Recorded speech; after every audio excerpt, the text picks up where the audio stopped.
네, 읽으신 본문을 중심으로 날마다 새로워지는 확신이라는 제목인데, 오늘 고린도후서 4장 14절, 16절부터 18절까지 말씀을 같이 한번 읽어보시겠습니다. 찾으셨나요? 같이 읽겠습니다. 그러므로 우리가 낙심하지 아니하노니 우리의 겉사람은 낡아지나 우리의 속사람은 날로 새로워지는도다. 우리가 잠시 받는 환난에 경한 것이 지극히 크고 영원한 영광에 중한 것을 우리에게 이루려 함이니 우리가 주목하는 것은 보이는 것이요 보이지 않는 것이니 보이는 것은 잠깐이요 보이지 않는 것은 영원함이라. 아멘. 고린도 교회 사도 바울이 편지를 쓰는데, 고린도 교회가 어떤 교회냐, 왜 거기다가 편지를 썼냐, 언제 썼냐, 이걸 알아야 여러분들이 고린도 전후서 편지를 아주 재미나게 쉽게 읽을 수가 있어요. 사도행전 가운데 우리가 보는 것은 성령의 역사하심입니다. 성령님이 역사하니까 권능받은 자들이 예루살렘에서 8장 1절부터 온 땅으로 복음을 들고 흩어지게 하셔서 예루살렘 넘어 유다와 사마리아와 땅끝까지 복음을 전하게 하셨다. 아멘. 그러니까 하나님은 사울이라고 하는 사람을 딱 선택하셔서 그게 성령을 부어주니 그가 배운 공부와 경험 이런 것을 다 총망라 정리해서 우리에서 십자가에서 죽고 사신 예수님을 믿음으로 구원받는다.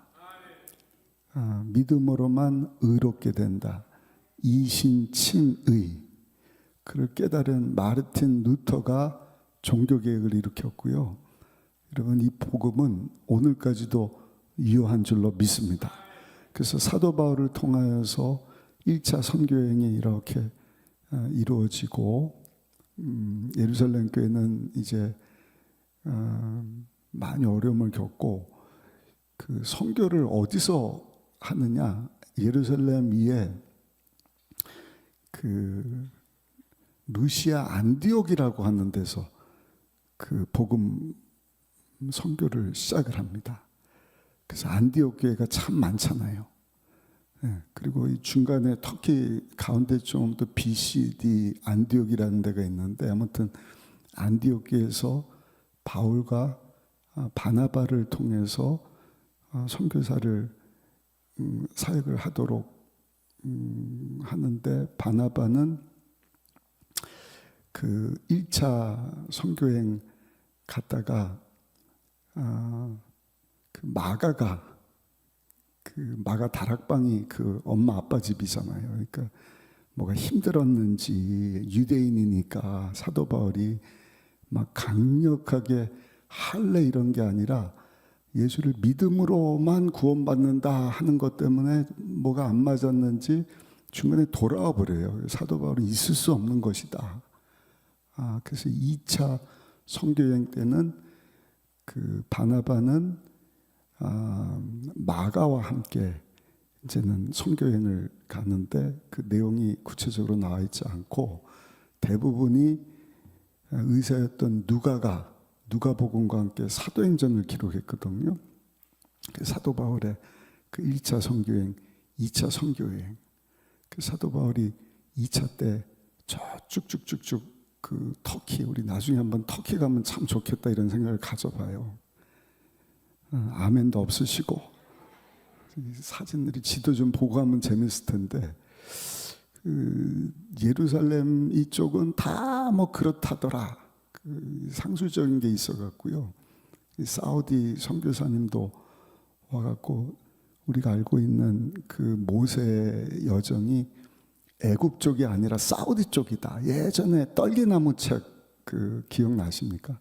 지금은 사우디가 확 열려갖고요. 아주 신비로운 이 구약의 내용들이 다 담겨져 있는데, 아무튼 신약으로 넘어와서 예루살렘도 중요하지만 그 위쪽에 사도 바울의 선교 여행과 관련된 이런 선교 여정 따라서 뭐 예루살렘, 그 다음에 터키, 그 다음에는 이제 뭐 유럽, 로마 이렇게까지 또 그 종교 개혁지 이렇게 이제 하면 성경하고 우리 현재 삶 또 앞으로 미래까지 볼 수 있는 그런 구도가 만들어질 것 같은데, 잘하는 것 요약하면은 뭐 에베소 와서 교회 세우고 그 복음 전하고 이제 저쪽 본도 가려고 그랬는데 하나님 막으시고, 또 나중에는 무시아 지역 드로아라고 하는 드로아 항구를 잘 아셔야 돼요. 사도 바울이 거기 이제 로마 갇혔다가 오면서 거기다가 날씨가 더웠고 옷을 벗어서 거기 두고 마지막에 이제 로마에 다시 가서 그 죽음을 맞이하는데 디모데에게 빨리 와라. 올 때 내가 드로아에다가 우아기 둔 거 그거 가지고 와라. 이런 얘기를 합니다. 어떤 유명한 드로아 항구에서 하나님이 마게도냐, 에게해 바다 건너 유럽입니다. 유럽 사람들이 우리한테도 와서 복음을 전해주세요. 사도행전 16장 사도 바울의 이 사역을 보고 조영기 목사님도 은빛 날개를 비행기를 타고 온 열방 가운데 오중복음 3중 축복의 메시지를 가지고 온 천하 만민에게 복음을 전하신 줄 믿습니다. 바울이 가서 처음 방문한 곳이 빌립보 지역인데, 빌립보 지역 이야기 알잖아요. 귀신 들린 아이가 점쳐주고, 그래서 내쫓았더니 얻어맞고 밤새 감옥에 있을 때 바울은 신라하고 2차 선교행을 떠났거든요. 그래서 신라와 함께 감옥에서 찬양하는데 옥문 열리고, 그 간수가 자결하려고 그러다가 살아있다, 우리 집에 와서 우리 가족들 복음 전해주세요. 주 예수를 믿으라. 그러면 너와 내 집이 구원받는다. 그렇게 2차 선교 사역이 시작이 됩니다. 그러고 나서 이제 데살로니가 가서 복음을 전하는데 3주 만에 사람들이 막 예수를 믿어 신나는 일이에요. 근데 유대인들은 못마땅하죠. 우리가 수백 년, 수천 년 동안 선택받은 민족이다. 할례 받아야 되는데 뭐 예수만 믿으면 되지, 그런 거 중요한 게 아니다고 그냥 막 불량배들을 동원해서 사도 바울을 죽이려고 하니까 사람들이 사도 바울을 피신하시죠. 그래서 베레아 지역으로 와서 거기서 복음을 전하게 하고, 거기 있는 사람들은 참 신사다. 하나님의 말씀을 쫙 펴놓고 그리한가 살펴보면, 수요 예배가 우리 조 목사님이 과거에 성경 강해를 많이 하셨잖아요. 신사적인데 이 베레아에 있던 깡패들이 베레아까지 와갖고 바울을 죽이겠다고 하니까 그 밑에 또 아테네까지 도망을 갑니다. 거기서 그 복음이 많이 확장이 못 돼요. 그 철학의 도시인데 사도 바울의 이 복음을 들으려고 하지 않으니까, 그때 이제 사도 바울이 간 곳이 그 항구 도시 고린도입니다. 고린도. 거기서 1년 6개월 지나면서 고린도 교회를 세우고, 그리고 이제 다시 돌아온 길로 이렇게 교회들을 방문하고 예루살렘 거쳐서 안디옥 교회를 간단 말입니다. 그 3차 이제 선교 여행 때 다시 2차 때 왔던 교회들 방문하다가 3차 선교 여행의 목적은 에베소 교회를 세우고, 저 이제 유럽이 아니라 유럽에 더 여러분들 보실 때 그 왼쪽이죠. 로마까지 가서 복음을 전하고 싶어 합니다. 그래서 3차 여행 때는 에베소 교회를 세우고 로마까지 복음 전하고 싶어 했던 사도 바울. 그 에베소에 딱 갔는데 2차 때 이 복음을 전하고 1년 반 동안 있으면서 세운 고린도 교회가 크지도 않아요. 한 서너 가정 있고 뭐 성도가 학자들이면은 100명, 뭐 많아야 2, 300명. 그런데 그냥 파벌이 생긴 거예요. 우리는 바울파다.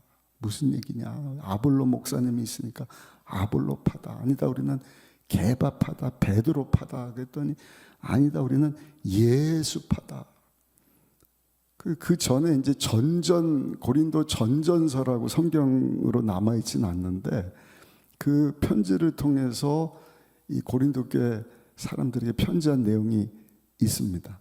근데 아무튼 에베소에 와서 딱 들어보니까 아볼로 목사님이 고린도 교회 얘기를 하는데 이게 보통 심각한 게 막 파벌 싸움 있고 뭐 음란과 뭐 우상 숭배와 뭐 그냥 폐류나 이야기부터 해서 온갖 그 사도 바울이 안 되겠다 싶어갖고 그 교회를 방문을 하죠. 방문을 하는데 이 사도 바울이 이제 먼저 편지를 보냈거든요. 근데 편지 쓰고 거기 막 거짓 선자들이 또 막 난리가 나고 막 안 받아들이고 아볼로는 또 안 간다 그러고 그러니까 직접 가야겠다. 갔는데 안 받아주는 거예요. 외모도 엉성하고 편지는 잘 쓰는데 말하는 거 보니까 그런데 말입니다. 말도 못하고 그러니까 막 민망 창피만 당하고 온 거예요. 그 사도 바울이 고린도 후서를 보면은요 눈물로 편지를 썼다. 그 눈물로 쓴 편지도 성경에 존재하지 않습니다. 근데 사도 바울이 속상해 갖고요 디도를 통해서 고린도전서는 먼저 썼고 에베소에서 그 디도라고 하는 사람이 누가의 친동생이에요. 근데 성격이 대쪽 같습니다. 아주 똑똑합니다. 형님은 의사고.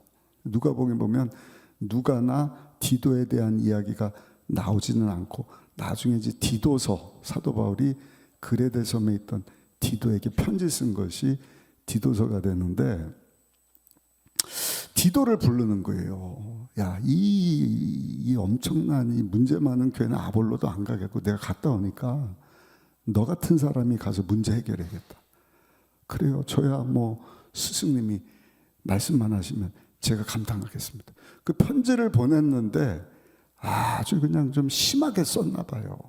기분이 나쁘니까 막 갈라디아 교회 막 화나갖고 쓴 것처럼. 그 디도가 그 편지를 가지고 갔는데 뭐 답장은 없고 죽었는지 살았는지도 모르겠고 안 되겠다 싶어갖고 사도 바울이 한 일이 뭔가 디도를 또 따라가는 거예요. 편지 쓴 게 아마 조금 마음에 부담이 돼요. 이거 심각하게 쓴 것 아닌가. 그 에베소에서 쭉 아까 말씀드렸던 그 드로아 있잖아요. 드로아 넘어서 데살로니가까지 간단 말입니다. 데살로니가 좀 갔을 때 디도를 드로에서 있으면 못 봤습니다. 배 타고 또 건너갔고 마게도니아 지방까지 갔는데 디도가 고린도 교회 방문하라고 오는 거예요. 야, 어떻게 됐냐? 전달했냐? 그냥 깨끗하게 해결했습니다. 어떻게 했는데? 박살내고 왔습니다. 어떻게 했는데? 그 나쁜 놈들 다 쫓겨내고 왔습니다. 잘했다. 거기 데살로니가에서 고린도 후서를 쓰는 거예요. 아셨죠? 그 들어보니까 이제 고린도 교회 문제가 다 해결이 됐다. 그래서 고린도 후서를 쓰고 디도편에 다시 보내는 거예요. 근데 고린도 이 내용을 알고 여러분들이 고린도 전서 후서 편지를 읽어야 이런 내용이구나. 근데 고린도 후서 1장 우리가 1장부터 읽는데 그 내용은 이제 예루살렘 교회가 어려우니까 우리가 연보 좀 모으자. 그러니까 마음이 부드러워진 거예요. 이미 뭐 디도가 다 해결됐습니다. 문제 있는 사람 다 쫓겨났습니다. 그러니까 그래 잘 됐다. 근데 9장까지는 그런 내용인데 10장부터 보면은 약간 앞뒤가 안 맞아요. 갑자기 또 그냥 막 화를 내는 것 같고. 그래서 아마 편지가 이게 잘못 붙여진 것 같다. 그래서 이사야서의 이 정렬만큼이나 고린도 후서의 정렬 내용이 참 어렵다. 그래서 오늘 여러분들에게 고린도 후서를 우리가 읽고 있는데 이 배경을 말씀해 드리는 거예요. 2차 때 에베소에서 1차로 그리고 눈물의 편지를 썼는데 그건 없어졌고 디모데가 디도를 통해서 사도 바울이 디도를 통해서 편지를 보낸 그 소식을 데살로니가에서 이제는 전해 듣고 해결됐습니다. 그래서 데살로니가에서 후서를 기록했다. 아멘. 그리고 항상 사도 바울은 편지 쓰고 그곳을 방문을 하거든요.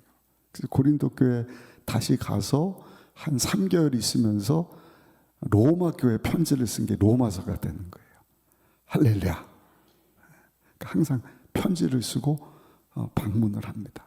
거기 가서 다시 이제 거기서 돈 모아갖고 배 타고 고린도에서 오려고 그랬는데 거기서 돈을 다 뺏길 것 같으니까 다시 육로로 이렇게 와서 예루살렘에 갔다가 가이사랴에서 미교수로 2년 동안 붙잡혔다가 이제는 배 타고 유라굴라 풍랑 만나고 로마까지 들어가는, 로마에서 에빌 골빌 4개 복음서, 빌립보서, 빌레몬서는 일반 서신인데 그 서신들도 참 중요합니다. 빌레몬서 같은 경우 오네시모를 용서해줘라. 제가 한번 설교한 것 같아요. 내가 보증 쓴다. 돈도 없으면서 감옥에 있으면서 내가 책임질게, 용서해줘. 그 회복이 되고요. 그 오네시모는 그 당시 노예는 똑똑한 사람들이에요. 바보 같은 사람 데려다가 종 쓰는 게 아니라 어떤 종은 주인보다가 머리가 더 좋아요. 그러니까 돈 모았다가 튀어버린 거예요. 그 여러분 용서해주고, 그러니까 오네시모도 대도나 돌아가면 십자가 처형이거든요. 십자가 처형이 그런 강도 같은 사람들 손으로 죄져서 손을 못 박아버리는 거예요. 발로 튀었어 발을 못 박아버리는 거거든요. 죽을 수도 있는데 여러분 사도 바울의 그 편지 한 장 들고 가서 용서받고 나중에는 폴리캅 이후에 그 예루살렘 교회 목사님이 되는 놀라운 역사. 나중에 아브라함 링컨이 여러분 그 빌레몬서를 읽고요 노예 해방 제도를 만들어 놨다는 건 아닙니까? 그러니까 여러분들이 읽는 성경은 이게 정말 보석과 같은 말씀이에요. 우리 옆 사람하고 인사합시다. 우리 하나님 말씀을 사랑합시다. 설교를 해야 되는데 배경 설명하다 하루 다 가겠어요. 여러분들이 이런 내용들을 자꾸 들어야 신약이 이해가 되고 구약과 신약이 연결이 되고 또 나중에 요한계시록 보면 이러이러해서 이런 말씀이 있구나. 그 이런 상황 가운데 우리가 살고 있고 앞으로 이런 일들이 일어날 것이구나 하는 확신을 가지고 그러니까 믿음 생활을 잘하게 될 줄로 믿습니다. 오늘 읽으신 이 고린도 후서 4장 16절 18절까지 말씀을 가지고 제목을 다시 한번 따라 하실 거예요. 날마다 새로워지는 확신. 세상에는요 법칙이 있어요. 그게 무슨 법칙이냐, 세월을 이길 수가 없습니다. 갈수록 노화되고 약해지고 최신형이다 그런데 지나고 보면 구형이 되고 그냥 뭐 사가버리고 하는 이러한 일들. 자동차도 막 신모델이다, 막 가족들도 손 못 대게 막 닦고 그렇게 10년 가보세요. 그냥 뭐 고물이 되는 것 아니겠습니까? 전자제품들이, 핸드폰이 그러지 않습니까? 집도 마찬가지입니다. 집을 딱 지어서 들어갈 때 와 좋다 페인트 냄새 나고 막 그러지, 좀 지나가면 이제는 막 금도 가고 비도 새고 막, 비가 새면 안 되는데 점점 낡아지는 것 아니겠습니까? 사람도 마찬가지예요. 사람도 신생할 때는 막 응애 막 세상을 내가 한번 흔들어 보겠다고 막, 근데 갈수록 어떻게 돼요? 흐물흐물 기억력도 쇠퇴해 가고, 책을 읽었는데 내용도 자꾸 깜빡깜빡, 성경도 읽었는데 하나 기억도 안 나고. 어제 우리 지방의 목사님들하고 경기 북 인천 지역총회 송년회 때 우리 지방의 목사님들 뭐 할까, 다 작년에는 선거를 했는데 이번에는 그냥 찬송으로 하면 어떻게 해서 이거 쉬운 거 하지 말고 우리 성경 암송 좀 합시다 그랬더니 표정들이 어려운 거 안 하고 아는 거 하면 되잖아요. 아는 거. 항상 기뻐하라 이런 거. 쉬지 말고 기도. 표정이 확 가지더라고요. 그전에는 막 기억도 잘했는데 기억력도 점점 약해지는 거예요. 기억력만 약해지냐 얼굴도 피부도 이렇게 처지고 막 기미도 생기고 주름살도 생기고 몸도 마찬가지입니다. 흰머리가 생기고 등이 굳고 점점 쇠퇴해 간다. 그러면서 삶 가운데 낙심이 찾아오는 거예요. 이거 점점 어떻게 좋아지는 게 아니라 점점 망가지냐. 내가 한평생 이렇게 살려고 살아왔느냐. 남들은 싱싱한 것 같고 건강한 것 같은데 나는 왜 이러냐. 어떤 50대 여자 성도님인데요. 아이들이 학교 가고 집에 혼자 있다가 갱년기가 찾아온 거예요. 호르몬 불규칙으로 몸에 이상이 옵니다. 검은 점들이 생기고 저녁에 잠이 안 오고 불면증에 시달리면서 내가 계속 청춘인 줄 알았는데 이런 현상들이 생기나. 나는 뭔가 이제는 지는 낙엽과 같은 존재인가. 근데 여자들뿐만 아니라 남자들의 문제이기도 하다는 것이죠. 힘이 떨어지고. 왜 힘이 떨어지는 거예요? 근육이 없어요. 근육이 운동 부족인가 하여튼 근육이 없어요. 제 얘기하는 겁니다. 그때는 막 울그락불그락 했는데 근육도 없어지고 주름살이 늘어나고 우리 겉모습이 이렇게 점점 약해지고 후퇴해 가는데 우리가 그런 겉모습만 약해지는 모습만 바라보고 낙심하고 실망하지 말아야 할 줄로 믿습니다.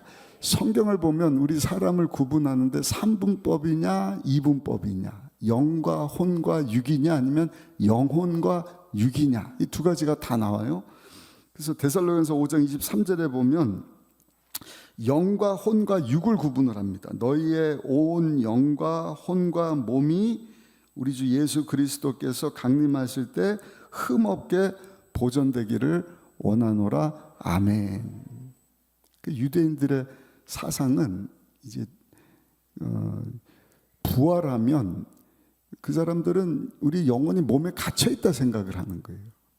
죽으면 이제 자유케 됐는데 다시 부활하면서 부활의 몸을 입으면 또 갇혀서 살아야 되냐?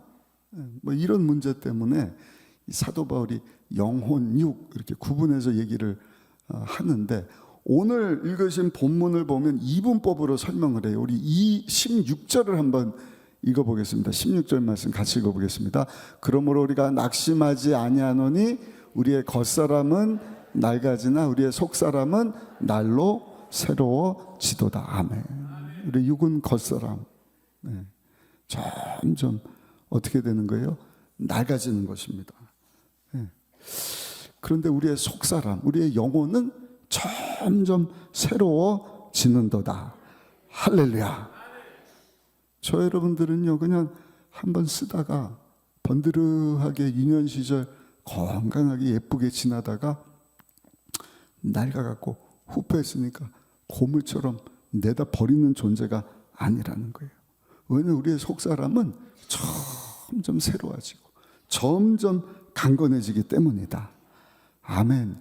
이것을 알았던 다윗이라고 하는 사람이 구약성경 시편의 3분의 1을 기록을 했는데 다윗이 쓴 시편 3분의 1은 그가 젊어서 목동일 때 쓴 편지가 아니라 나이가 많았을 때 50 이상 중년의 나이가 됐을 때 점점 나이가 들어서 겉사람은 약해지지만 그 속사람이 계속 새로워지고 그 속사람이 강해졌을 때 그 영혼 깊은 곳에서부터 여러분 하나님 앞에 고백된 찬양시지 않습니까?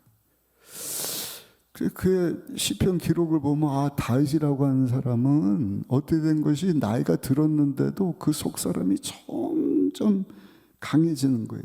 무뎌지고 무감각해지고 뻣뻣해지고 딱딱해지고 굳어지는 것이 아니라 더 새로워지고 더 싱싱해지고 더 새로워지고 우리 순복음의정복회 성도님들의 속사람이 날마다 그렇게 새로워지게 되기를 예수님의 이름으로 축복합니다.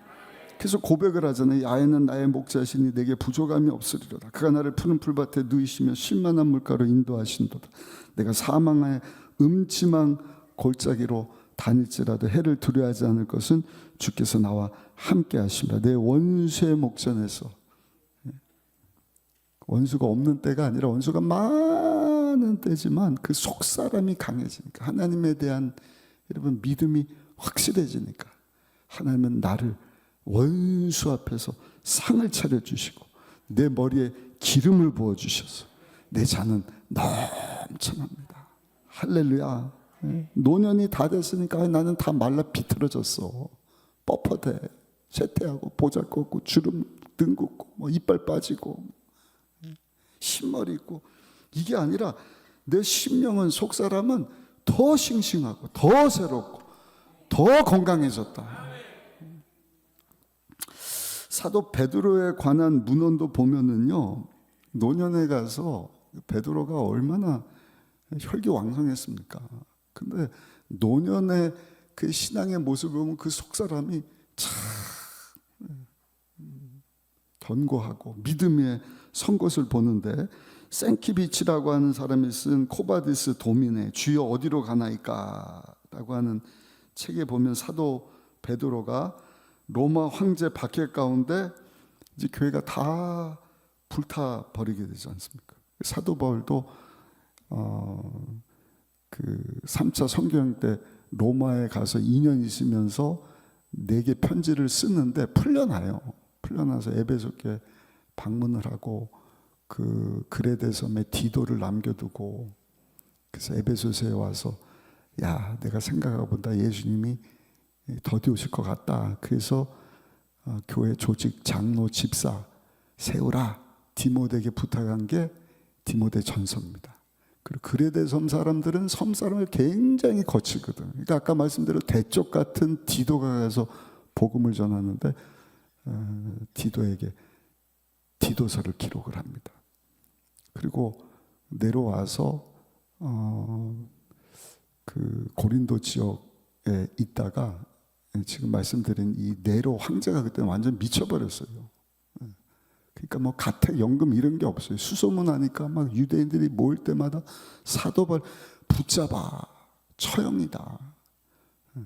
그래서 그 로마에 다시 끌려오는 거예요. 그래서 이 감옥에 갇히는데, 그때 아까 말씀드린 대로 디모데 후서를 쓰는 것입니다. 그래서 사도 바울이 제일 먼저 쓴 것은 마게도냐 사람들의 환상을 보고 빌립보 지역에서 루디아 만나고 교회를, 빌립보 교회를 세우고, 그 다음에 데살로니가 교회 세운 그곳에 처음 쓴 것이 데살로니가 전서고, 마지막에 쓴 것이 디모데에게 아까 들어와, 거기다가 내가 외투 벗고 왔거든, 너 보고 싶다. 그래서 디모데가 또 쏜살같이 장로님들한테 교회 맡겨놓고, 여러분 이 에베소에서 로마까지 가요. 그때는 배가 매일 있는 게 아니라 6개월에 한 번씩 뭐 봄에 한 번 있고 여름에 한 번 있고 이런데 달려가거든요. 갖고 사도 바울을 방문을 하는데, 항변을 해도 너 바울하고 같이 죽어야 돼. 같이 붙잡혔다가 사도 바울은 거기서 로마에서 사형을 당한데, 그가 갇혀있던 마르텐인가 이름이 갑자기 생각 안 나네. 그 감옥은 반지한데 사형장으로 끌려가는 사람들 발만 보이는 거예요. 그러니까 노년에 얼마나 좌절되고 낙심되겠어요. 근데 디모데후서 보면은 우리 장례식장 가서 늘 나누는 말씀이 있죠. 내가 달려갈 길을 마쳤다. 믿음의 경주를 잘 감당했다. 아멘. 이제 나를 위해서 예비해둔 하나님의 상이 있음을 내가 믿는다. 그 장례식장 가서도 야, 사도 바울이 그런 상황 가운데서 소망을 가지고 전한 메시지구나. 이걸 알면 여러분 하나님 말씀 한 구절 한 구절이 더 은혜가 되는 것입니다. 그 절망 가운데 그 틀어졌던, 이제는 마가도 보고 싶다. 마가가 또 오지 않습니까? 그러나 그 연약해진 그 바울의 끝자락에서도 외쳤던 말씀은 뭐냐? 따라합시다. 때를 얻든지 못 얻든지 복음을 전파하라. 멋지지 않습니까? 겉사람이 이제는 할아버지가 되고 약해지고 감옥에 가서 아무런 소망도 없는 것 같은데 그 속사람은 영원한 하늘나라. 이 땅에 있는 것은 잠시다. 보이지 않는 하나님 예비하신 하나님의 나라는 영원한 것이다. 소망 가운데 살기를 원한다. 베드로도 똑같은 거예요. 이렇게 무지막지한 황제에게 딱 붙잡혀서 처형을 당하게 됐는데 이분이 예수님을 얼마나 사랑했으면 나를 거꾸로 매달아 십자가에서 처형시켜달라. 20, 30대 그냥 막 청년의 때 건강해서 그런 게 아니라 그때보다 주님을 사랑하는 마음이 더 뜨거운 거예요. 그 나를 십자가에 거꾸로 매달려 처형시켜달라. 예수님과 같이 나는 죽을 수가 없다. 여러분, 우리 순복음의정부교 성도님들의 속사람이 날마다 변질되지 아니하고 주님 사랑하는 그 사랑으로 더 뜨거워지게 되기를 예수님의 이름으로 축복합니다. 이사야서 40장에도 보면은요, 이사야서 40장 30절부터 31절까지 말씀 우리 같이 한번 크게 읽어보시겠습니다. 소년이라도 피곤하며 곤비하며 장정이라도 넘어지며 쓰러지되 오직 야훼를 앙망한 자는 새 힘을 얻으니 독수리가 날개치며 올라간 같을 것이요 다른 박지라 해도 곤비하지 아니하고 걸어가도 피곤하지 아니하리로다. 아멘. 속사람을 강건하게 하셔서 피곤하지 않도록 더 하나님을 앙망하고 독수리에 날개치며 올라간 같이 하나님 영광에서 비상하는 삶 살도록 여러분들 축복해 주시기를 예수님의 이름으로 축복합니다. 그렇다면 어떻게 하면 우리의 속사람이, 겉사람은 소망 둘 게 없어요. 그냥 흙으로 돌아갈 존재죠. 그러나 우리 속사람은 점점 그리스도 장성한 분량까지 자라나야 될 것 아니겠습니까? 어떻게 하면 우리의 속사람이 계속해서 새로워질 수 있을까? 첫 번째, 한번 따라 하실까요? 내 안에는 하나님의 생명이 있음을 알아야 합니다. 우리 육체가 가진 생명이 아니라 우리 속사람에게 하나님이 주신 하나님의 생명입니다. 하나님의 생명. 그러니까 육의 호흡을 가지고 육의 생명을 가진 사람은 그냥 육을 따라서 육의 지배받다가 끝나는 존재죠. 그런데 요한일서 5장 12절에 보면 아들이 있는 자에게는 생명이 있고 하나님의 아들이 없는 자에게는 생명이 없느니라. 예수님을 영접한 순간 여러분 하나님의 생명이 우리 가운데 임하는 줄 믿습니다. 제 문제가 해결돼요. 단절된 관계가 회복되는 것입니다. 하나님을 아빠 아버지라 새로운 피조물로 탁 거듭나는 것 아니겠습니까? 그래서 이제는 우리의 속사람이 새로운 삶을 시작을 하는 것입니다. 그전에는 겉사람이 살아서 우리를 좌지우지하고 썩어 없어질 것을 위해서 살게 했지만 이제는 예수님을 영접하고 죄사함 받고 하나님의 자녀가 되고 하나님의 생명이 우리의 부은 바 되니 우리의 속사람 안에 계시는 예수님께서 저 여러분들을 날마다 구원의 길로 인도하고 계심으로 저 여러분들은 영원한 형벌이 아니라 하나님 예비하신 영원한 하늘나라의 소망을 두고 살다가 거기서 우리 주님과 영원토록 여러분 살게 될 줄로 믿습니다. 하나님의 생명을 가졌다는 거 참 놀라운 것이잖아요. 생명과 관련돼서 예화를 늘 말씀드리지 않습니까? 막 홍수가 나면 저 강 위쪽에서부터 별게 다 막 쏟아져 내려오는 널빤지도 오고 막 집채만한 모도 내려오고 막 지저분한 거 막 내려오는 거예요. 그냥 강물이 흐르는 대로 뭐 크기와 상관없이 생명이 없으니까 그냥 이렇게 휩쓸려 내려옵니다. 근데 여러분, 아무리 작은 송사리만한 물고기를 할지라도 거기 생명이 있으면 어때요? 그 물을 막 거슬러서 올라가지 않습니까? 생명이 있으면은요, 환경에 휩싸이는 법이 없어요. 그 환경에 휩싸이는 것이 아니라 환경을 거슬러서 생명을 가진 삶을 살게 되는 줄로 믿습니다. 쓰레기 더미 속에서 자라는 장미꽃. 쓰레기 더미는 다 불필요하다 내다버린 냄새나는 그런 환경이지 않습니까?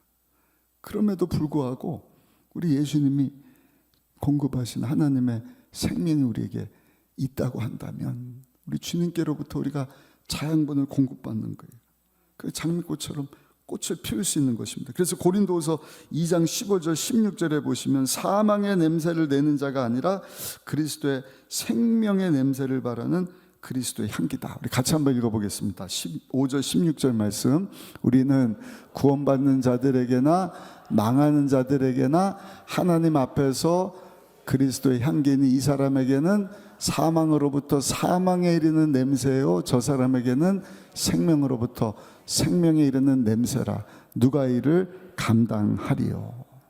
저 여러분들이 사망의 냄새를 풍기는 하나님의 생명 없는 자처럼 사는 것이 아니라 하나님의 생명을 가진 자로 예수 그리스도의 향기를 바라는 삶을 살게 되시기를 예수님의 이름으로 축복합니다. 그러니까 하나님의 생명이 내 안에 있다 하는 것을 기억하시고, 두 번째입니다. 어떻게 하면 우리가 날마다 새로워질 수 있을까? 한번 따라 하실까요? 잘 먹어야 합니다. 살아있는 것은 잘 먹습니다. 또 건강할수록 잘 먹습니다. 우리 어린아이들도 얼마나 잘 먹는지 몰라요. 우리 다음 세대 꼭 목사님, 전사님들도 얼마나 잘 잡수시는지 몰라요.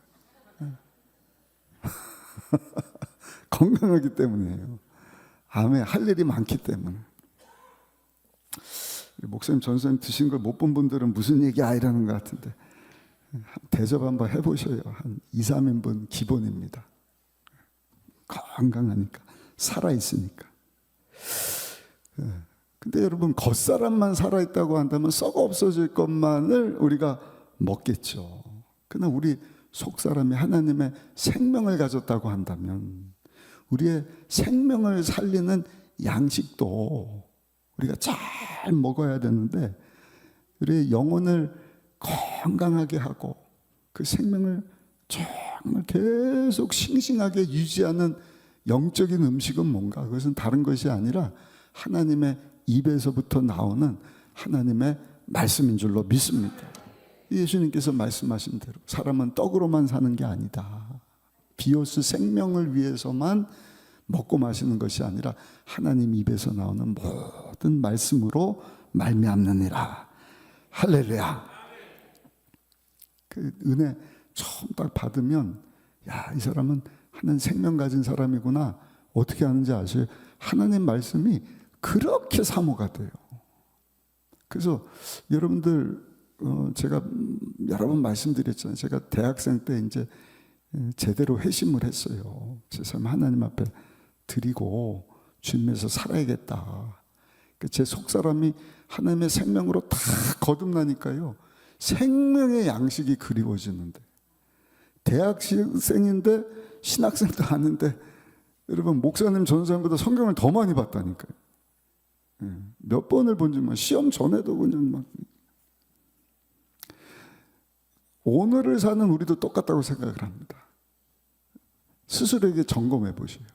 목사님, 하나님 말씀은 보석과 같습니다. 우리의 영혼에 정말 양식과 같습니다. 성경 읽기를 그냥 금년부터 해갖고 벌써 11월 달이면 이제 다음 달이면 한 권 다 띄는데 많이들 잡수고 계시죠? 아멘이 작으시네요. 내 영혼이 정말 하나님의 말씀을 막 갈급하고 있는가? 콩나물에다가 물을 주면은 언제 자라나. 근데 자고 일어나면 알아서 콩나물이 쑥쑥 자라는 것처럼. 신비한 일입니다. 하나님의 말씀을요, 제가 그 성경은 그 경이 읽을 경이거든요. 자꾸 읽고 하다 보면 이 말씀이 우리의 속사람을 강건하게 하는 것입니다. 자라나게 하는 것입니다. 그 세상 가운데 나가서 그리스도의 향기를 바르게 하는 것입니다.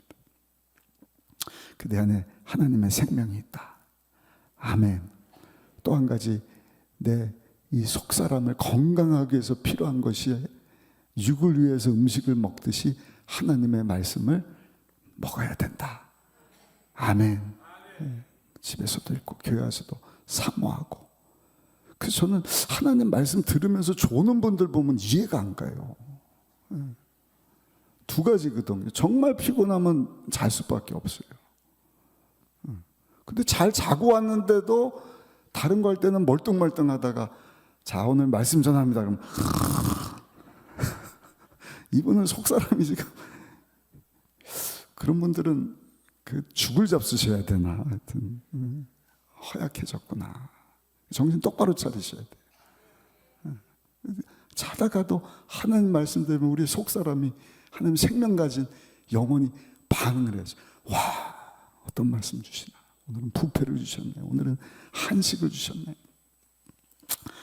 점심 먹을 시간 되니까 막 군침이 도는데, 육적인 군침이 돌 뿐만 아니라 내 이 속사람이 하나님 말씀을 거기다 부흥회까지 하면 여러분 그날은 잔칫날입니다.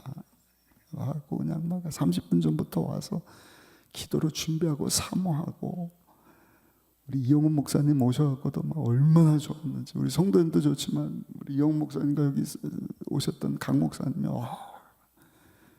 예배도 참 너무너무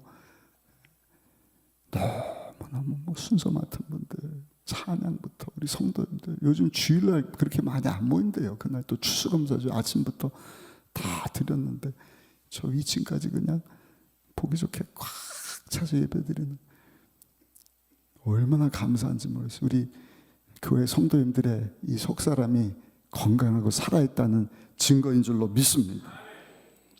세 번째입니다. 우리가 영원히 하나님 말씀을 자주 사모하고 먹어야 되고요.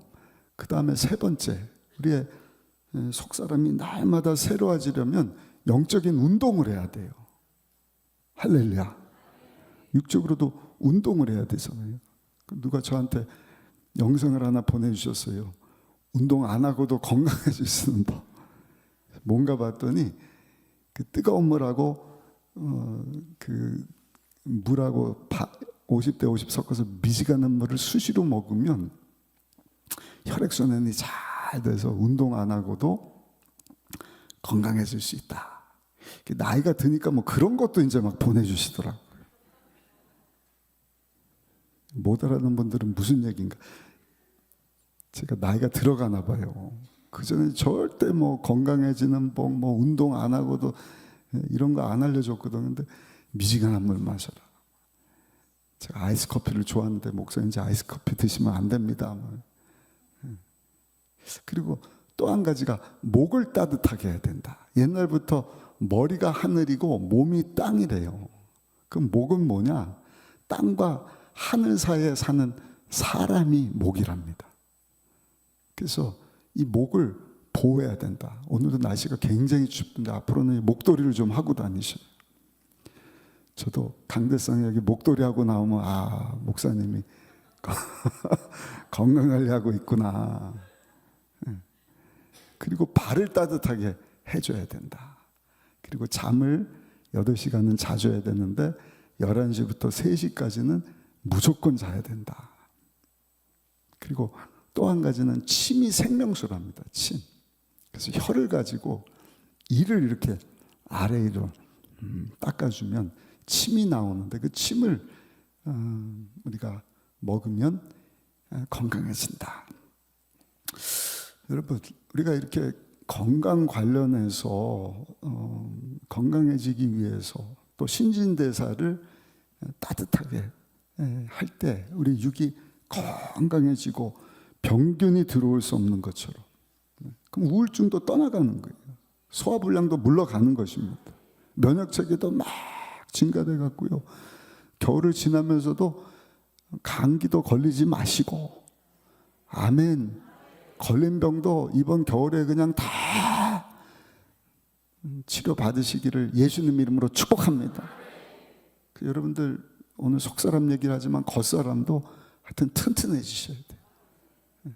뜨뜻한 물, 목도 보호하고, 저녁에도 수면 양말 신고 잠도 잘 주무시고, 그 다음에 침도 잘 이렇게 먹으면 건강해진다. 우리 속사람도 운동이 필요한 것입니다. 운동. 그래야 우리 몸 안에 축적된 이 불순물들이 다 빠져나가는 것처럼 우리의 속사람도 영적인 운동을 해야 되는데, 히브리서 12장 1절 말씀 같이 한번 읽어보시면 12장 1절입니다. 이러므로 우리에게 구름같이 둘러싼 허다한 증인들이 있으니 모든 무거운 것과 얽매기 쉬운 죄를 벗어버리고 인내로서 우리 앞에 당한 경주를 하라. 믿음의 경주. 예수님을 영접하고 죄 사함 받고 하나님의 생명을 얻게 돼 하나님의 자녀라고 한다면 하나님의 말씀을 먹어야 될 것이고, 영적인 운동, 신령한 운동, 이 신령한 운동은 다른 것이 아니라 하나님과 대화하는 기도인 줄 믿습니다. 새벽에 첫 시간을 하나님 앞에 나와서 말씀 붙잡고 주여 후회 주시고 꾸짖지 아니하신 하나님 앞에 하나님의 지혜를 구합니다. 하나님은 꾸짖지 않으셔요. 야, 너 어저께도 구했는데 오늘도 구하고 오늘 아침에도 구했는데 오늘 또 기도하냐? 꾸짖지 않으신다니까요. 오히려 후회 주신다니까요. 기도하고 싶으시죠? 아니셔요? 우리 옆 사람하고 한번 인사합시다. 우리 마지막 때 깨어서 기도하는 성도가 되십시다. 인사하겠습니다. 또 우리 새성전 건축에서 저녁마다 지금 기도회를 하고 있는데 하루를 또 마무리하면서 피곤할 수 있지만 주 앞에 나와서 아버지 오늘도 이러한 삶을 살았습니다. 하나님 오늘 저녁에도 지켜주시고 내일도 새날을 주실 줄 믿습니다. 기도함으로 하나님과 여러분 영적인 대화하는 것, 이게 영적인 운동이지 않습니까? 살아있으면 숨을 쉬지 않고 기도하라. 쉬지 말고 기도하라. 늘 기도에 힘쓰는 성도님들이 되시기를 예수님의 이름으로 축복합니다. 그리고 사랑을 실천하는 것입니다. 사랑을 실천할 때 믿음과 소망과 사랑, 고린도 교회에 편지하면서 사도 바울이 13장에 그냥 그 파벌 때문에 그 다음에 여러 가지 문제가 있는데 결국에는 사랑이 없기 때문이다. 믿음과 소망과 사랑은 꼭 필요한데 그 중에 제일은 사랑이다. 하나님도 사랑하고 하나님의 사랑을 깨달을 때 기쁨이 찾아오는 거예요. 하나님의 생명을 가진 자들, 여러분 우리 성도님들 늘 하나님의 우리 위해서 예수님 보내주셔서 예수님 날 위해서 십자가 지신 사도 베드로가 그랬던 것처럼 사도 바울이 그랬던 것처럼 아버지 내가 겉사람은 늙어가지만 내 속사람은 날 위해서 십자가에서 죽고 사신 예수님을 더 사랑하게 하여 주옵소서. 그때 세상에서 얻을 수 없는 우리 예수님이 하나님의 나라를 가지고 우리 안에 와 주셨잖아요. 하나님의 나라는 의와 평강과 기쁨이잖아요. 기쁨이 있어야 뭐든지 되더라고요. 기쁨이 있어요. 기쁨이 없으니까 빌립보 교회에다가는 편지 써갖고 유오디하고 순두계 이 집사님들 계속 싸우니까 뭘 해도 뭐 은사가 뭐 맞다 사랑 없으면 다 울리는 깽가리야. 해법이 뭐예요? 야, 감옥에 사도 바울이 갇혔으니까 우리가 거기다가 연보를 갖다 주자. 얼마나 좋아요. 근데 줄 서 유오디아파, 순두부파, 순두부가 아니라 순두개파. 했고 야, 우리가 많이 했다. 우리가 더 많이 아유, 사도 바울이 그게 아니라 주님 안에서 기뻐하라. 그 기쁨은 예수님 안에서 발견되는 줄 믿습니다. 어원이 똑같지는 않지만 그리스도가 크리스토거든요. 근데 기쁨이라고 하는 어원이 카라예요. 카라. 기뻐하라. 카라. 근데 그 기쁨이 넘쳐날 때 은혜가 생기는 거예요. 은혜. 그래서 은혜는 카리스가 되는 거예요. 어원이 똑같습니다. 한번 따라 하실까요? 카리스. 근데 그 은혜가 차고 넘치면 감사가 터지는 거예요. 그게 유카리스더라고요. 어원이 다 똑같은 거예요. 기쁨이 있을 때 감사가 생긴다. 은혜가 넘친다. 은혜가 넘칠 때 비로소 감사가 생긴다. 심지어는 그 감사 유카리스가요, 성찬이 돼요. 성찬. 아무나 성찬 떼는 게 아니라니까요. 날 향한 주님의 사랑을 기억하고, 한 달에 한 번씩 우리가 하는데, 모을 때마다 떡을 떼고, 예수님이 우리에서 몸짓기심을 기억해라. 잔을 마시면서 널 위해서 죄 없는 피를 흘려주심을, 하나님의 어린 양 되어주신 그 예수님의 사랑을 기억하라. 그럼 여러분 회개가 나올 수밖에 없죠. 기쁨이 날 불쌍히 여겨주셨구나. 날 택하셔서 창세전에 자녀 삼 거룩하고 흠없는 아들딸 되게 하시려고 예수님 보내주시고 예정하시고 나를 천국 백성 만들어주셨구나. 하나님 은혜입니다. 감사합니다. 그게 유카리스 성찬식이거든요. 그 여러분, 우리 속사람이 건강하려면 기도 운동해야 돼요. 아멘. 근데 기도만 막 주구장창한다고, 그거는 육체적인 운동이죠. 우리 속사람이 주님과 대화하면서, 그 주님은 거룩하니 너도 거룩해야지. 그리고 사랑해야지.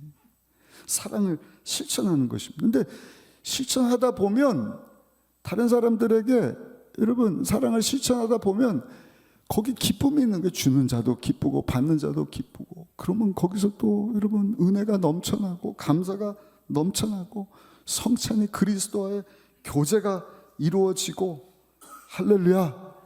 더 나가서 어떻게 하는 거예요? 그 예수님을 알지 못하는 자들에게 전하는 것입니다. 영적인 운동, 그게 뭐죠? 전도하고 땅끝에 가서 선교하는 거예요. 생명 없는 자들에게 하나님의 생명을 전해주는, 생각만 해도 가슴 뛰지 않습니까? 지난주에도 우리 새로 오신 분들 한 200여 명 오신다 그랬는데, 모시고 오는 것이 보통 어렵지 않죠. 그래도 많은 분들 오셨는데, 보세요 여러분, 살아있다는 거거든요. 그래서 명단 적으라 1,500명 쫙 써내고, 또 그분들에서 막 기도만 합니까? 어떻게 하면 이분들 모시고 올까? 막 지혜를 하나님 앞에 또 구하고, 기도만 합니까? 지혜만 없습니까?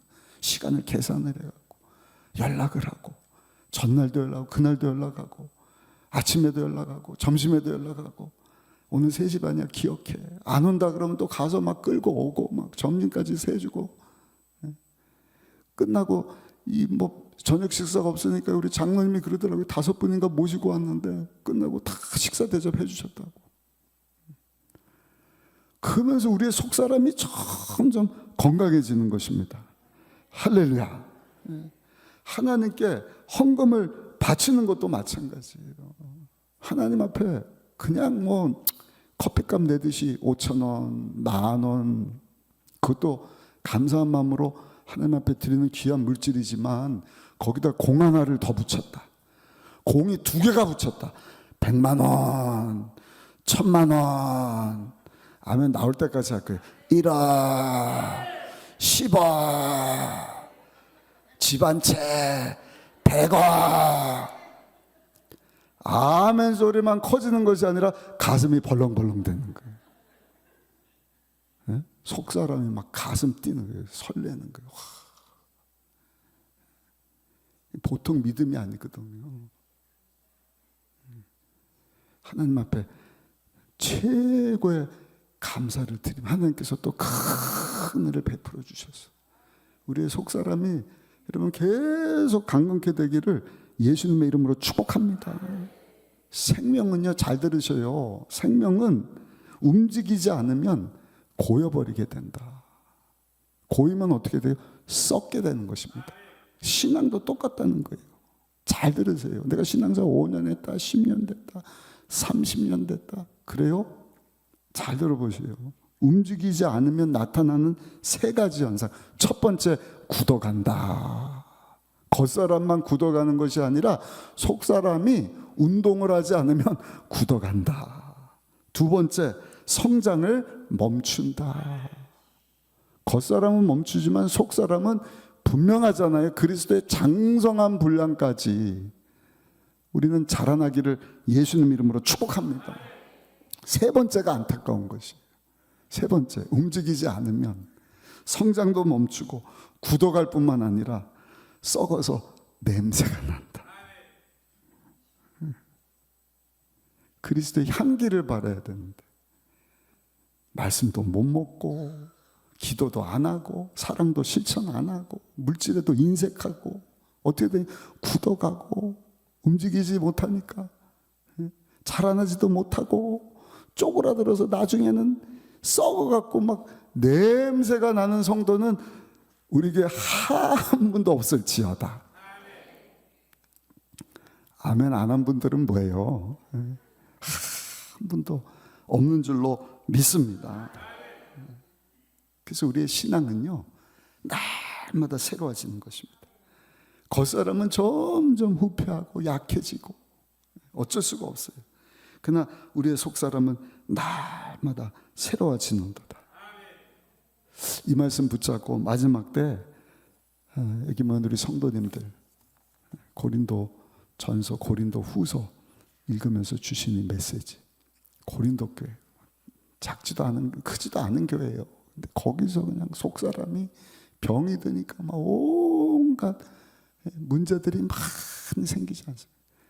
사도 바울이 직접 가갖고는 잘 안 되니까 하나님 은사를 주셨어요. 편지를 써서 주시는 이 메시지. 우리 본문 다시 한번 읽고 말씀을 마치겠습니다. 16절부터 18절까지 같이 한번 읽어보겠습니다. 그러므로 우리가 낙심하지 아니하노니 우리의 겉사람은 낡아지나 우리의 속사람은 날로 새로워지는도다. 우리가 잠시 받는 환난에 경한 것이 지극히 크고 영원한 영광에 중한 것을 우리에게 이루게 함이니 우리가 주목하는 것은 보이는 것이 아니요 보이지 않는 것이니 보이는 것은 잠깐이요 보이지 않는 것은 영원함이라. 아멘. 주여 나의 속사람을 날마다 새롭게 하여 주옵소서. 강건하게 하여 주옵소서. 하나님의 말씀을 붙잡게 하시고 주님과 기도로 소통하게 하시고 하나님의 지혜를 얻게 하시고 사랑을 실천하게 하시고 물질에 대해서 우리는 청직이니까 물질뿐만 아니라 시간도 젊음도 은사도 나를 위한 건 없어요. 다 주님에서 우리가 사용하면 절대로 굳어지지 않습니다. 절대로 고여서 썩는 냄새 나는 것이 아니라 하나님의 생명이 더 왕성해지고 저 여러분을 통해서 우리 십자가에서 죽고 사신 예수 그리스도의 향기가 온 땅 가운데 여러분 나타나게 될 줄로 믿습니다. 그래서 그 향기를 맡고 주님 앞에 나온 자들마다 사랑하는 자에 대해 영혼이 잘된 같이 범사도 잘 되고 육체도 강건하고 예수님 안에서 생명을 얻되 풍성하고 하나님의 다심과 통치하신 가운데 하나님의 관심은 에베소서 골로새서는 서신서의 여왕이다. 에베소서는 서신서의 황태자다. 교회 머리 대신 예수님, 몸된 교회 공동체. 하나님의 관심은 교회에 있는 거예요. 예수의 생명값을 주고 사신, 택하여서 자녀 삼아 주신 우리 교회뿐만 우리 한 사람 한 사람 아버지 속사람 예수님으로 강건하게 하여 주옵소서. 기도할 수 있는 이 아침 되기를 예수님 이름으로 축복합니다.